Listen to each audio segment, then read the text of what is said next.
Is the book of Matthew, chapter 10, verses 5 through 10. It reads, These 12 Yahushua sent forth, and commanded them, saying, Go not into the way of the Gentiles, and into any city of the Samaritans enter ye not, but go rather to the lost sheep of the house of Israel. And as ye go, preach, saying, The kingdom of heaven is at hand. Heal the sick, cleanse the lepers, raise the dead, cast out devils. Freely ye have received, freely give. Provide neither gold, nor silver, nor brass in your purses, nor scrip for your journey, neither two coats, neither shoes, nor yet staves, for the workman is worthy of his meat. Call halal Yahweh, Bahashem, Yahweh Shai, Bahashem, Rakah Kadash. Alright, that's who this world ignorantly calls God, and Jesus Christ in the name of the Holy Spirit, in the ancient Paleo and Hebrew language. Alright, next, double honors to the elders and apostles of the great millstone who teach real well and rule real well and oversees the tabernacle of David. And peace and salutations to the sincere elect of Israel, preaching and pushing this truth and sincerity across the four corners of the earth. Alright, with that I say shalom. Alright, so today's topic and lesson through the Spirit and Private Yahweh is going to be quick, but most High willing to be edifying. Just going to bring out a few precepts dealing with the spiritual power that the chosen and the elect of Israel are going to receive, in these last days as pertaining to their salvation. It's a lot. So it reads again, Matthew chapter 10, verses 5 through 10. It says, These 12 Yahushua sent forth and commanded them, talking about the disciples, saying, Go not into the way of the Gentiles, and into any city of the Samaritans enter ye not, but go rather to the lost sheep of the house of Israel. And as ye go, preach, saying, The kingdom of heaven is at hand. All right, so we understand the charge and the instructions for the disciples were to go to the lost sheep of the house of Israel and let them know, your kingdom is near, it's at hand, it's coming, and it's for you.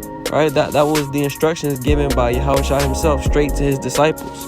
Right, and it says in verse 8, they were commanded to do what? Heal the sick, cleanse the lepers, raise the dead, cast out devils. Freely ye have received, freely give. Right.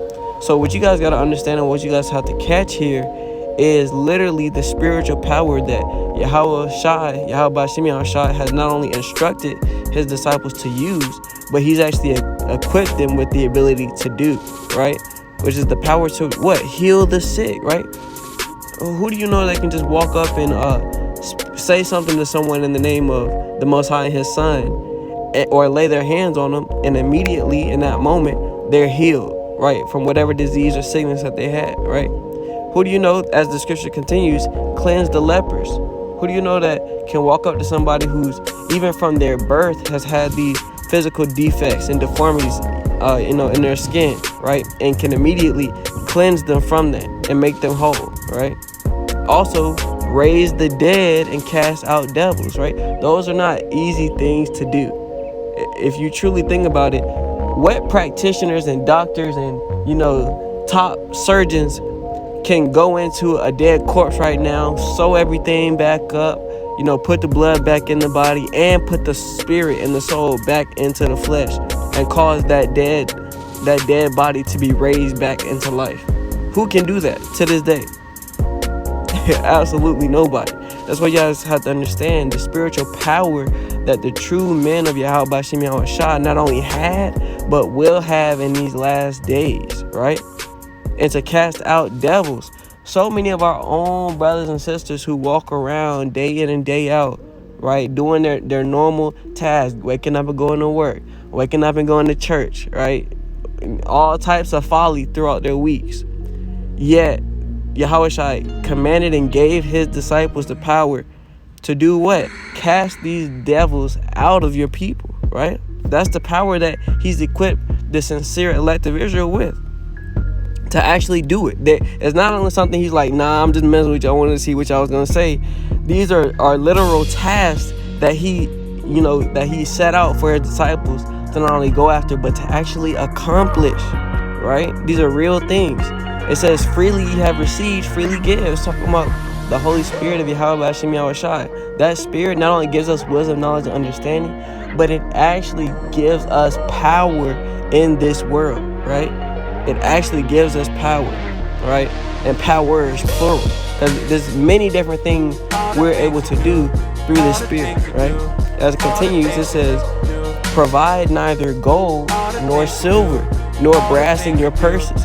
So it's not like when you go on vacation and you go to one of those strips where you can literally walk down and you're constantly walking into somebody, hey, try this, hey, look at what I can do. This, it's not one of those moments. Because as Yahweh Shah said, he said, provide neither gold nor silver nor brass in your purses. He said, don't even have money out there with you just in case, where they're like, hey, man, we love you. Thank you for that. Can I have some money, or vice versa? Or the disciples asking, hey, well, I don't have anything with me. Can I have some change? That's not the type of spirit that the disciples, nor the true sincere men, today are supposed to have, nor will have. Because we understand that gold and that silver and that, that change and that money is not going to actually change anything for us. That's not where our power is. It's not in our currency, right? Our power is within the true spirit of Yahweh Hashem Yahweh Shai. All right, that's where our true power is. It says in verse 10, don't even carry a scrip. It says, nor scrip for your journey, neither 2 coats, neither shoes, nor yet staves. Right? Now, what does that staves go into? When you look at it in context, well, the word stave refers to just like the prophets in the days of old used to walk around and carry like staffs and sticks. That's that same thing, and it was used for like a form of protection. And our modern day staff or shit that we may carry, and even in the world, wicked jakes were always, say they carrying a stick, with them talking about that sword, that modern day weapon, which is a gun. Right? We're not even supposed to carry around weapons with us to protect ourselves, right? Because we know there are a whole lot of wicked spirits out here that are gonna come against what it is that the prophets and the true men of Yahweh Hashem Yahweh Shai, what they do and what they say and what they teach. Yet Yahweh Shai commanded them, don't even take a weapon to protect yourself, right? Only, follow his instructions, have that spirit and do the will, right? Not having that carnal worry like, whoa, what if they try this, or what if they do this? No, you're supposed to have complete, unmovable, steadfast faith in this truth, right? Through the spirit. Because it says, finishing off, for the workman is worthy of his meat, right?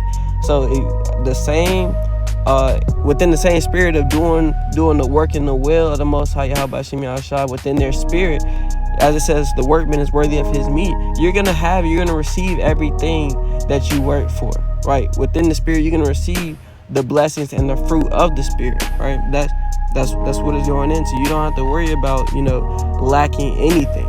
That's what Yahweh Shai is going into. So let me get a quick another verse. We're gonna go ahead and jump over to the book of Matthew, chapter 26. Let me get just a handful of examples. All right, so this is verse 50 through 53. All right, and it reads, and Yahushua said unto him, friend, wherefore art thou come? Then came they and laid hands on Yahushua and took him. And behold, one of them which were with Yahushua stretched out his hand and drew his sword and struck a servant of the high priest and smote off his ear. Right? So now this is going into Peter when Yahushua was being betrayed and offered up, to be the ultimate sacrifice. Peter drew his sword and literally cut off one of the high priest servant's ears after he laid his hands on Yahushua. And let's see what happened. It says, verse 52. Then said Yahushua unto him, put up again thy sword into his place, for all they that take the sword shall perish with the sword. Right? So this is part of the reason why when Yahushua was sending out his disciples, he even instructed them, don't even carry a weapon with you. Right? Because we understand, as Yahushua just said, he who basically lives by the sword is going to die by the sword. And we got that in Revelations as well. Revelation 13 and 9 and 10. But the point is, you're not supposed to put your trust and your faith in these weapons, right? There's going to be a lot of people who with everything that's gonna break out and come out in these last days, pursuing into civil unrest, the people uproars of the people, more riots and protesting, and when this martial law really kicks off and they're locking you in FEMA camps and concentration camps and separating you from your family, and you feel like you have no one with you or nothing to protect yourself with, you're gonna want a weapon. You're gonna think that weapon is gonna be the determining factor on whether you live or die, when in reality that fate has already been decided and set up by the Most High. All right, there's nothing, no simple weapon is gonna change your judgment or your lot that Yahweh B'Shem Yahushua has set up for you in these last days. And pursuing into Yahushua's judgment in this moment, when Peter tried to pick up the sword and cut off the servant's ear to try to stop Yahushua from being betrayed, Salah, this is how Yahushua responded. Verse 53. Thinkest thou that I cannot now pray to my Father, and he shall presently give me more than 12 legions of angels? So even Yahushua, in this moment where he knew he had to be betrayed, he still told Peter, he was like, look, don't you know that even I, speaking of himself, can pray to the Most High Yahweh, his Father, and immediately, that's what the word presently means, in that moment, give him more than 12 legions of angels. So Yahushua's faith was in his Father, right? He was not worried about, he didn't say, Peter, chill out, man. Don't you know I can pull out my sword too and protect myself? He didn't say that. He said, don't you know that I can go to my Father? And that ultimately, chiefly, that's the spirit that we're supposed to have. Have faith in the Most High Yahweh, and that's who's gonna, preserve you, or whatever, Yahweh has set up for you. Go to him, he's gonna accomplish that. That's the faith that we're supposed to have. We're supposed to trust in him ultimately, right? But Yahushua knew, he was not going to call down 12 legions of angels, because that was not his Father's will. It was Most High's will that Yahushua be offered up and slain, right, for the children of his people. It was the Most High's plan and his purpose for Yahushua. This is why he did it. But although you see, even Yahushua had the power to have a whole army come down and fight for him, right? He knew of the power that he had. That is another example of spiritual power, to know that you are connected to such a great source of power that literally in a split second of a moment, you could have 12 legions of angels appear. I don't know if you guys understand how big a legion is, but just imagine like 12 big ass armies. I forget the exact number of a legion, but I believe, roughly paraphrasing, it's around 1,000, if not more, right? So 12,000 angels, 12,000 legions of angels. So I mean, yeah, but let's go ahead. We want to go to the next example. This is the book of Mark, chapter 7. And we're going to start at verse 37 and read through 41. Salah. It was Mark, chapter 4, verse 37 through 41.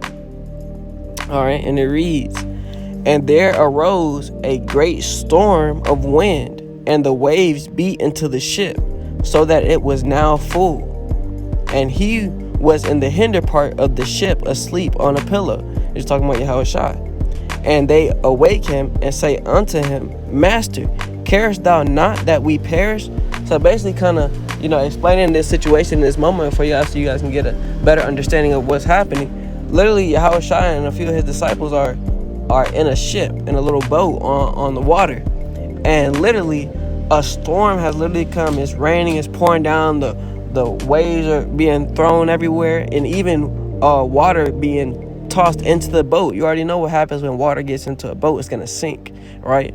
But it says during this bad storm, what did it say Yahushua was doing? It said, and he was in the hinder part, right, in the back of the ship, asleep on a pillow, right? So most of y'all, if y'all think about how when y'all been in your homes, right, y'all just chilling in your house, in your room, and it's a bad thunderstorm outside. Now your house is connected to the ground, so it's not gonna sink or anything. But at the same time, if it's a bad enough flood, you hear those thunderbolts and the lightning outside, and you're like, dang, boy, It's crazy out there. You're not really too scared for your life for the most part. Some people may be, but the significance of this moment is they're actually on the water in this storm, and the boat is being tossed to and fro, and Yahushua is asleep on a pillow, right?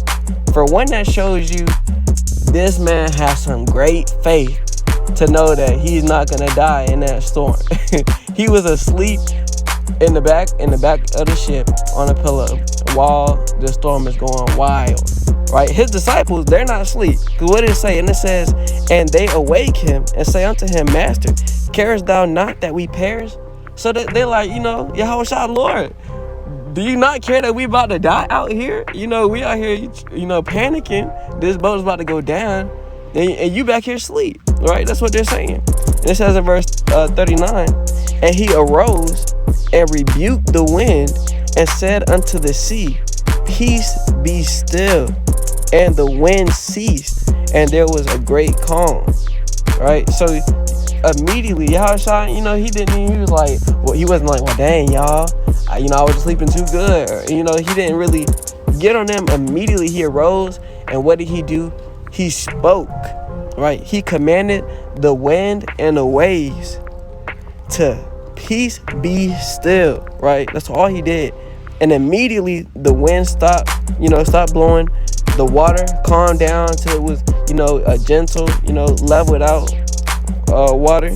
And then it says in verse 40, and he said unto them, why are ye so fearful? Right? How is it that you have no faith? So you guys gotta see. Ultimately, that was a test, right? Yahushua knew he wasn't gonna die.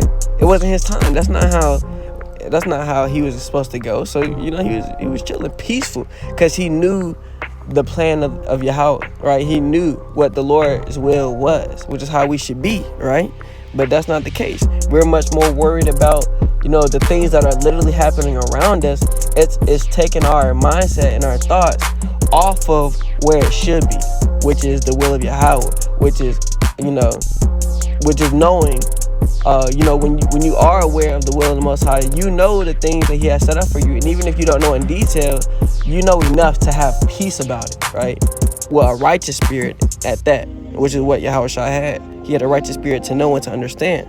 And that's why, and also it explains in verse 41, and they feared exceedingly and said one to another, what manner of man is this, that even the wind and the sea obey him, right? So they seen, and they were scared. They were so fearful. They were like, what type of man is this that even the wind and the waves obey him? He said, be still, and they chilled out, right?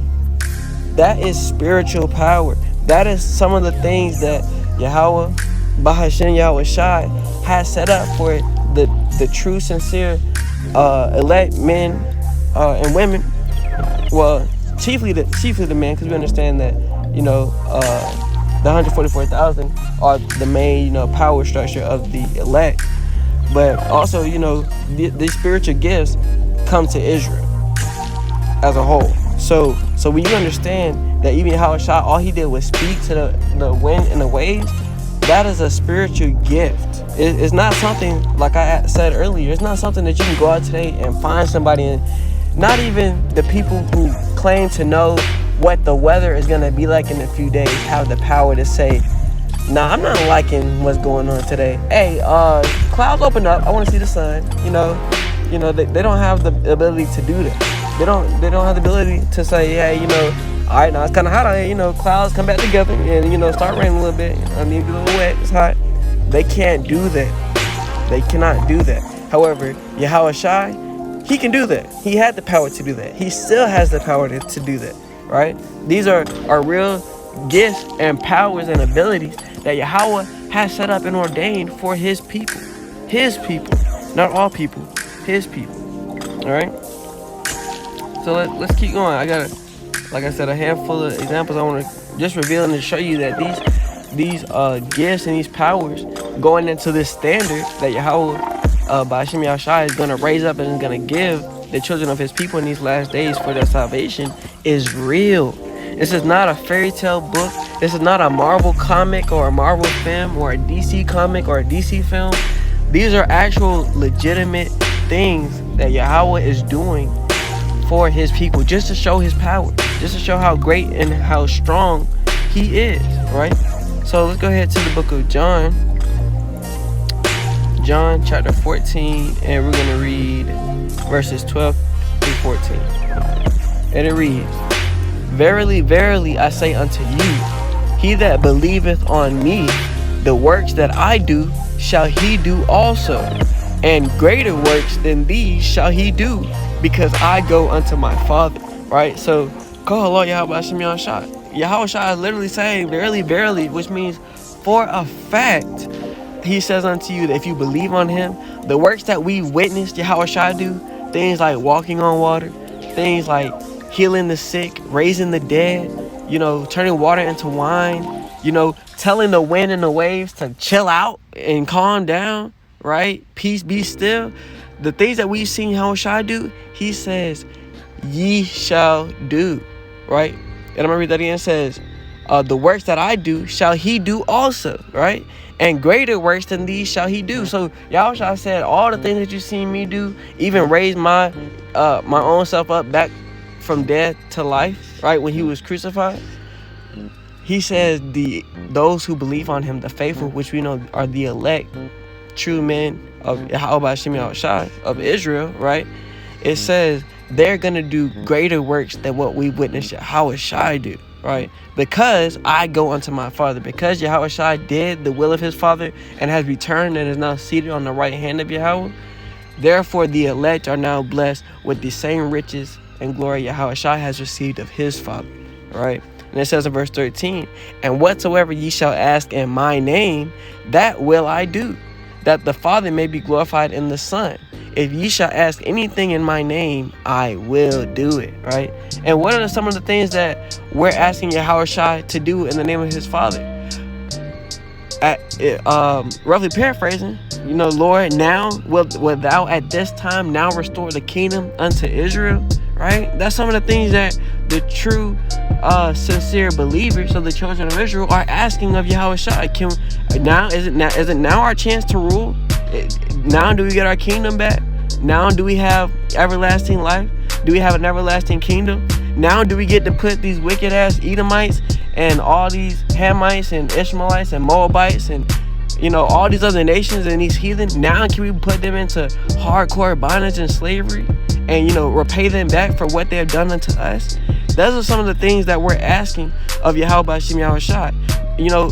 Is it now that we get the power, the ability and the power to live, right? The ability and the power to to not fall or stumble anymore when it comes to your commandments, right? That's some of the things that the true sincere elect is asking and are pleading for in the name of Yahweh Hashem Yahushua. And what did Yahweh Shai say? If ye shall ask anything in my name, I will do it. So trust and believe all those things are coming to pass. Every single one of them. I don't hold Yahweh Shai a liar, neither should you. And if you hold him to be a liar, that is exactly what you are.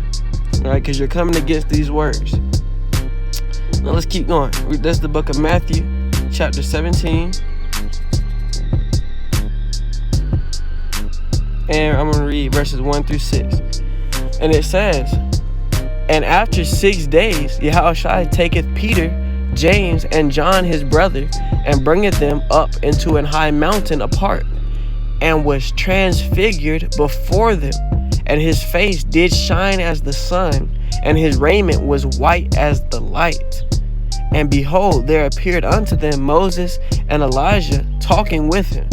Right?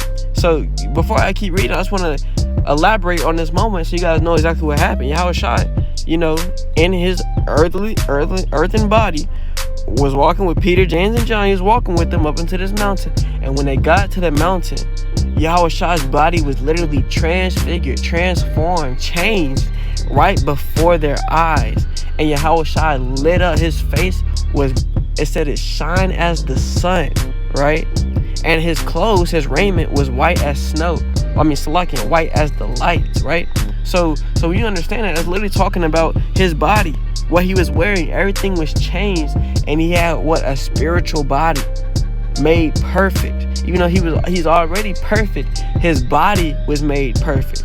right? Because we understand his flesh, although his spirit and his life was perfect, his flesh was still weak enough to where he could bleed and he could still be put to death. But in this moment, he was showing the power that he has of actual true spiritual form of life still, to a body that's not susceptible to pain and death and bleeding and bruising, right?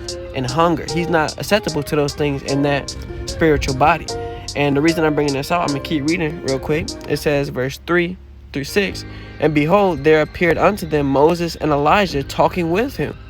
Then answered Peter and said unto Yahushua, Lord, it is good for us to be here. If thou wilt, let us make here 3 tabernacles, one for thee, and one for Moses, and one for Elijah.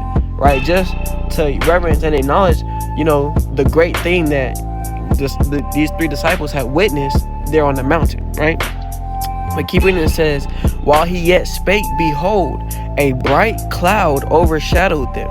And behold, a voice out of the cloud which said, This is my beloved Son, in whom I am well pleased. Hear ye him. Right? And we already know that's the Most High Yahweh speaking through that chariot, right? That cloud. It says, and when the disciples heard it, they fell on their face and were sore afraid. So now the reason I read all the way down to 6 is to show you guys much more the significance of this moment. Not only was Yahushua transfigured in that moment, and Elijah and Moses were seen by these 3 apostles, 3 disciples, but they also seen this cloud, this chariot appear over them. And when they seen it, when they heard the voice come out of it, immediately fear struck their hearts. This is not a moment where it was where they was just like, oh wow, I want to touch it. That's not one of them moments. This is a moment where they literally seen true power, and they were immediately struck with fear, to the point where even though they knew that Yahushua is their Lord and their Master, and Yahweh is their Father, they bowed their faces to the ground in fear and in reverence, and were scared as hell. Even though they know this is my power and who I serve willingly. I love them, right? Yet they were like, hey, get down. They didn't even have to touch. They got down, face on the ground, and was worshiping immediately, right? That is the same spirit that is going to come back onto this earth, but megafold. These other nations are going to see, they're going to be like the same thing. They're not going to have the spirit of, wow, look at these chariots.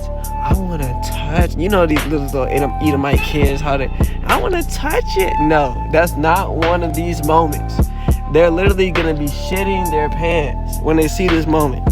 When they see these chariots, these legions of angels come, and they see Yahushua, and they literally see the elect being equipped with the spiritual power and taking back power in this earth, they're going to be scared shitless, right? That's why I'm bringing this out, because not only do you see, we're also going to get, faithfully, if we're at that number, these spiritual bodies, that same body Yahushua had is the same body the elect are going to have, right? And via the same things, there's also going to be chariots in that time, in that day, all for the redemption of Yahweh Shem Yahushua's people. That's what it's all for. And let me get that real quick, so you guys know I'm not just making this up. Like, yes, we understand Yahushua is a being like none else. However, we understand that the blessing also pours out upon his people of having these spiritual gifts and these powers. As he said earlier, I was going to get a precept to back that up. Philippians 3 verses 20 and 21, it reads, for our conversation is in heaven, from whence also we look for the Savior, the Lord Yahushua HaMashiach, who shall change our vile body, that it may be fashioned like unto his glorious body, according to the working whereby he is able even to subdue all things unto himself. Alright, call halal Yahweh Shem Yahushua. So you see the same things that he did, he was able to transfigure his body into this perfect, holy, spiritual body. It says he's also going to change our vile bodies, these bodies that you get cut by a little stick and now you can bleed, or you get hungry, so now you got to eat something or you're going to die, or you get thirsty, you got to drink some water, you're going to perish, right? Those things are not gonna be the worries in these same glorious bodies that the elect are gonna have. The same body that Yahweh Shai now has up in heaven. He's not out there telling them, dang, I am the Lord, but I don't know what I'm gonna eat next. He that's not the type of things he's thinking about, because he already has, as it says, all things subdued unto himself, right? He already has it. And that's the same thing that the elect are going to be blessed with and what they're going to receive. That spiritual body and those spiritual powers, right? So no type of worry is going to come into their mind. We're going to be like, oh man, I mean, we were saved, but what if Esau, what if they conquer us again? That's some vain worries to have in that day and in that time. Because we, as the scriptures say, just like all things are subdued unto Yahweh Shai, so will all things be subdued unto the elect, right? That is their inheritance. Now, just to show you another example of how, just like Yahweh Shai's body was transfigured and transformed, and his face shined, and his garment was white like the light, I'm going to show you another example of how that's coming to the elect, just real quick, and I'm going to get some more examples of, the spiritual power that Yahweh Ba'ashim Yahshai is going to reveal in these last days, right? So this is Book of Revelation, chapter 7, and we're going to read verse 4, and then jump down to verses 9 through 17. And it reads, "And I heard the number of them which were sealed, and there were sealed 144,000 of all the tribes of the children of Israel," right? So now verses 5 through 8, it just breaks down 12,000 from each of the 12 tribes, right? Judah, Reuben, Gad, Asher, Naphtali, Manasseh, Simeon, Levi, Issachar, Zebulun, and Joseph and Benjamin.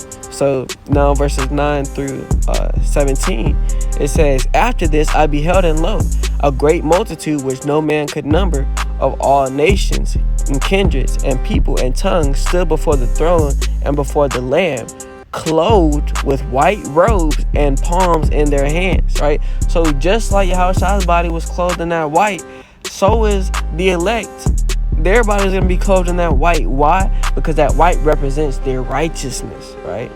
Yahweh's body was made white because of whose righteousness?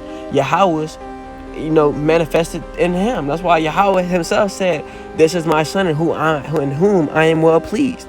That was Yahweh confirming, yes, he is righteous, right? And through that, Yahweh Shai is able to make the elect of Israel, he's then given the power and the ability to confirm it in them that yes, they are righteous. So therefore they're getting white robes as well, right? And continuing, it says, "And they cried with a loud voice, saying, Salvation to our power, which sitteth upon the throne, and unto the Lamb," which is Yahweh Shai, right? And it says, "And all the angels stood round about the throne, and about the elders, and the four beasts, and fell before the throne on their faces, and worshiped Yahweh," right? Saying, "Amen. Blessing and glory and wisdom and thanksgiving and honor and power and might be unto our power, Yahweh, forever and ever. Amen." Right? "And one of the elders answered, saying unto me, What are these which are arrayed in white robes, and whence came they?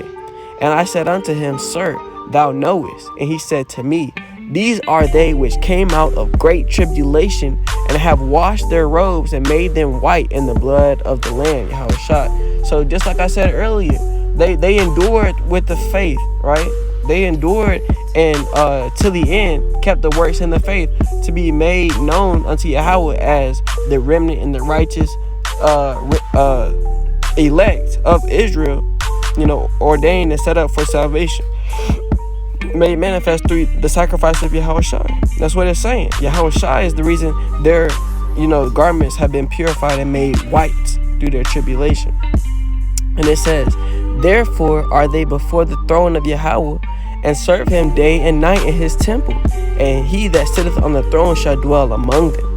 They shall hunger no more, neither thirst any more, neither shall the sun light on them, nor any heat." So this is a confirmation of their spiritual bodies. Not only is it talking about, yes, they literally don't have to worry about eating. Yes, they literally don't have to worry about drinking or the sun lighting on them, nor any heat. But that's not in a carnal sense. that is more spiritual than carnal, because yes, those things are true as well. However, it's deeper than that, because it's confirming they now have these spiritual bodies where they can no longer sin anymore, which means what? They no longer have to hunger for righteousness anymore, right? That bread of life, because they already have it, right? They don't have to thirst anymore, right? For that true, sincere milk and water that comes from, which is the scriptures, right? Because they already have it. That's these spiritual bodies that it's talking about. That sunlight that's lighting on them, although, yes, it says sunlight, is talking about that wisdom, right? As the scriptures explain, wisdom causes the countenance of a man's face to shine. That wisdom, that light that's no longer having to shine on their face, Yahawashi, the reason it's not shining on their face is because they already have him, right? Nor any heat, same concept, because it confirms that in verse 17. For the Lamb, which is in the midst of the throne, shall feed them. That's Yahawashi. He's already there for them. Therefore, they don't need anything else. And shall lead them unto living fountains of waters. And Yahweh shall wipe away all tears from their eyes, right? Which means what? They're never gonna leave this state again. Once they're made manifest into these spiritual bodies, they're never gonna not be in them anymore. They're never gonna not have Yahawashi anymore, right? They're never gonna go back into captivity, into slavery anymore, right? That is made end. That's why all their tears shall be wiped from their eyes, right? They won't even have to go through that pain of not being with their power, Yahweh, anymore, right? So now I just got about a few more precepts, and I'll go ahead and wrap it up. But now we're gonna go ahead to the book of Isaiah, and chapter 40, and we're gonna read verses 28 through 31. All right, and it reads: Hast thou not known? Hast thou not heard that the everlasting power, the Lord Yahweh, the creator of the ends of the earth, fainteth not, neither is weary? There was no searching of his understanding. He giveth power to the faint, and to them that have no might, he increases strength, right? So ultimately, that's why the elect are going to be saved in that day, right? They had no power. However, through Yahweh, by Hashem Yahawashi, they will have strength, right? That's who it comes from. They're like I said earlier, through the Spirit. They don't have to have trust in, oh, I'm here by myself, who's gonna help me? Or, oh, I don't have any weapons, I don't have any guns, I don't have any, mace, any swords, any knives, or any sticks. I don't have nothing. How am I gonna fight back? Right? That's not what they're thinking. That's not what's in their mind. Because it says, continuing through verse 30 and 31, even the youth shall faint and be weary, and the young men shall utterly fall. But they that wait upon Yahweh shall renew their strength. They shall mount up with wings as eagles. They shall run and not be weary, and they shall walk and not faint. These are the spiritual bodies that Yahweh is going to give them. Is going to give them for salvation. That's what their weapon. That's what they're going to use against these nations. And when you know all that Esau and Edom is about to come with and bring down on niggas and wicked jakes, for 100% fact we need these spiritual gifts and these powers in order to have any form of salvation, right? If we try to pick up guns and try to fight back Esau to try to win that way, we're gonna lose. We aren't blessed with the sword the way Esau is, which is why Yahweh has instructed us and has encouraged us to have faith in him and his power, because that's what's going to give us strength and salvation in that day and in that time. That's what's going to allow us to mount up with wings as eagles, to run and not be weary, and to walk and not faint, right? Literally, Yahweh, his strength, his power, That's all we have to have faith and trust in. This is where your concept of superheroes come from the scriptures, right? Superman, Wonder Woman, Iron Man, Captain America, Thor, the Hulk, all the Flash, all these different type of made up heroes, right? And that's because that's what they are, right? I'm not sure if y'all knew it or not. They're made up. When you're in trouble, when the police are shooting you down in the streets and they're locking you up in the prisons and, pushing drugs into your communities, you can't call Batman or Superman to come help you, right? However, these true gods, right? These true supernatural beings, they do exist within the scriptures. They're just not who this world gives them the credit to be, because they'll never point the true finger in the way of righteousness. They'll never reveal the true faces of the true kings and judges and rulers of the earth. They'll never do that. But what they will do is take the credit for it and put their faces over it, right? That is what they will do. However, when we go further into the scriptures, if you haven't already caught it already, if it's not made plain upon tables already, right? If you don't have the ears to hear and the eyes to see already, then you'll see, most high willing, that these true heroes, these true mighty men are the children of Israel. That this is, and we know this for 100% fact, because he is who Yahweh is gifting and blessing and sending out this salvation to. So who else is gonna have this power with them, and to be able to do these wonderful things like raising people from the dead, healing the sick, leaping over walls, moving, controlling the elements with their minds just by speaking, right? Not being able to be killed or to not being able to be hurt, right? Being able to soar through the sky like eagles, right? Who else is going to be blessed with that strength? We have seen no other name but Israel, right? So let's see. This is the book of Isaiah, chapter 59. And I'll read verses 17 through 21. And it reads, "For he," right, for Yahawashi, "put on righteousness as a breastplate, and a helmet of salvation upon his head. And he put on the garments of vengeance for clothing, and was clad with zeal as a cloak. According to their deeds, accordingly he will repay. Fury to his adversaries, recompense to his enemies. To the islands he will repay recompense." So yes, if you didn't know, good morning, good afternoon, rise and shine. Thank you for joining us. Yes, Yahweh Bashim Yahawashi has enemies. He has adversaries. Welcome to the party, right? And not only does he have enemies and adversaries, but he plans on what? Repaying them according to their deeds. Everything that they have done, especially to his people, will be exacted upon their own hands, right? That's what we're about to get into. That's what we're going into. That's what we're reading, right? And it says, "So shall they fear the name of Yahweh Bashim Yahawashi from the west, and his glory from the rising of the sun. When the enemy shall come in like a flood, the spirit of Yahweh Bashim Yahawashi shall lift up a standard against him." Right? So let's break this down. Let's get some understanding. Because in order to understand, why this correlates with what we've been reading so far, you have to understand what that standard is, right? And how that standard is being lifted up. And it's a precept to show you how we don't need literal AK-47s, no semi-automatics, no RPGs, no C4, nothing real quick to try to set up a trap or just to get the one up on our enemies to defeat them and to reclaim what is ours. What we need to rely on and trust in is, as it says in verse 19, "When the enemy shall come in like a flood," when these Edomites, and these other nations, when they try to all come against the children of Israel, chiefly Esau, with all their wicked devices that they have set up. And trust and believe, Esau has some shit set up, okay? Trust and believe. It says, when the enemy shall come in like a flood, right? When it's just like a big old wave of wickedness and you don't know how or where you're gonna survive or prevail or get out safe. It says the spirit, right? I don't want to sound like no Christian pastor, but the spirit, right?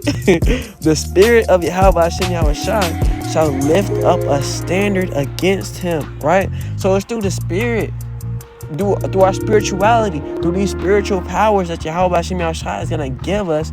That's how we're going to be able to combat and fight back against these wicked devices that Esau, Edom, and these other, heathen have set up for the children of Israel, right? The spirit. And when you go into that word standard in the Hebrew, it means noose. And the actual outline of biblical usage, according to the Blue Letter Bible, the way that word is being used, what it means is to cause to flee, right?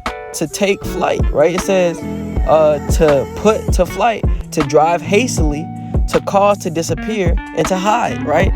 basically when the spirit comes upon the true children of Israel and they have the power to fight back, it's gonna cause these heathen and to basically fear for their life. It's gonna put them to flight. They're gonna take off running like, oh shit, man, we done messed with the wrong folks. That's the type of spirit that Yahweh B'Shem Yahushua is gonna pour out in these last days, right?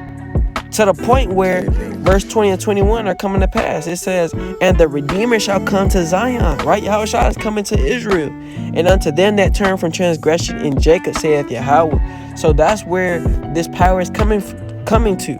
It's coming to those who turn from the transgression in Jacob, in Israel, in Zion, right? They're going to be the ones blessed with these spiritual gifts, these powers, right? When they turn from their transgression, when they repent, confess their sins, and the faith in Yahweh Shai, and keep the commandments and the faith to the best of their abilities, right? Because it says, as for verse 21, as for me, this is my covenant with them, saith Yahweh B'Shem Yahushua. My spirit that is upon thee, and my words which I have put in thy mouth, shall not depart out of thy mouth, nor out of the mouth of the seed, nor out of the mouth of thy seed, saith Yahweh B'Shem Yahushua, from henceforth and forever. Proving that Yahweh has sworn that he's going to save Israel and bless them with an everlasting covenant, but also once he gives them this covenant and these spiritual powers and this salvation, right, in these spiritual bodies, is never going to be taken from them, nor their seed, saith Yahweh B'Shem Yahushua, from henceforth and forever. So trust and believe. He's not taking his word back on it.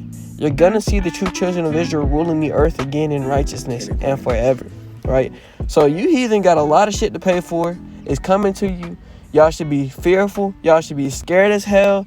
Ultimately, that's why these elites have hidden the truth, to keep the masses deceived. Because once these masses, they know the truth about what these elites have been doing all this time and who they've been oppressing all this time, just like what happened in ancient Egypt when all the heathen seen what Yahweh, did to the Egyptians and Israel, and they was like, damn, we don't need to mess with them. They got a God on their side.